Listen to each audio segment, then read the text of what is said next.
다른 사람들과 다투거나 어떤 트러블이 생겼던 경험이 있느냐라는 질문을 한 번쯤은 다 받아보셨죠? 우리는 보통 이런 질문을 받으면 실제로 내가 다른 사람들과 트러블이 있었거나 싸웠던 경험을 고민하게 되는데요. 얼마 전에 제게 컨설팅을 받으시는 분도 저한테 이렇게 물어보더라고요. 싸운 적이 별로 없는데요. 어떻게 해야 되죠? 싸웠던 것을 억지로라도 만들어내야 되나요? 거짓말을 해야 되나요? 싸워본 적이 없으면, 그게 진실이라면 싸워본 적이 없다고 이야기해도 되겠죠. 하지만 질문에 대해서 1차원적으로 대답을 해버리는 것보다는 과연 이 면접관이 왜 이런 질문을 했을까, 이 부분을 다시 한번 생각해 보는 게 중요하다고 볼 수 있습니다. 예를 들어서 이런 거예요. 여러 가지 관점이 있겠지만 첫 번째로 여기가 현장직, 생산직이나 또는 기술직, 설비직, 유지보수직 이런 사람들을 채용할 경우 다양한 사람들끼리 함께 일을 하게 되잖아요. 그러니까 당연히 다양한 성향과 또는 개성을 가진 사람들과 원만하게 관계를 맺어갈 수 있는 사람, 또는 어떤 트러블이나 좋지 않은 상황이 발생했을 때도 이것을 유도리 있게 또는 자연스럽게 넘어가게 할 수 있는 사람, 이런 사람들을 필요로 한다면 당연히 그런 질문을 할 수 있겠죠.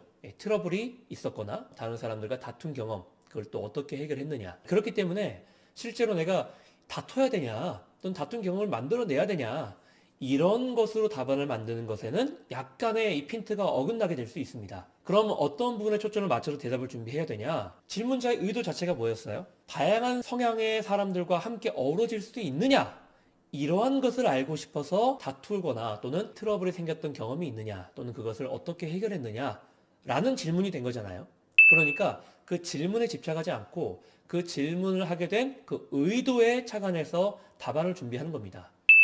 예를 들어서 싸웠던 경험이 전혀 없어요. 그럼 어떻게 대답해야 되겠어요?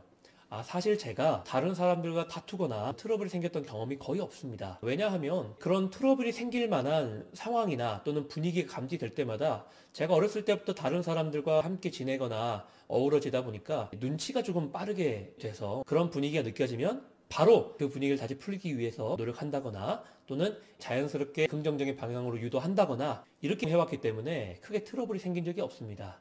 또한 상대방이 제게 일방적으로 화를 낸다거나 어떤 지적을 하는 경우에도 일단은 이미 이 사람이 감정적으로 변한 것이 눈으로 확인됐기 때문에 그것을 굳이 말로써 대응하지 않고 먼저는 죄송합니다. 제가 좀 더 주의하겠습니다. 다음부터는 좀 더 개선하겠습니다.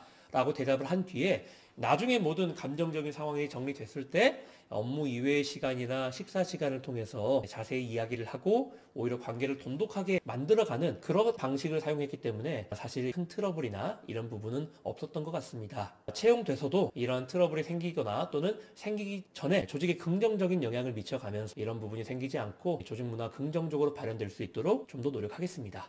이렇게 질문하면 얼마나 좋아요. 그렇죠?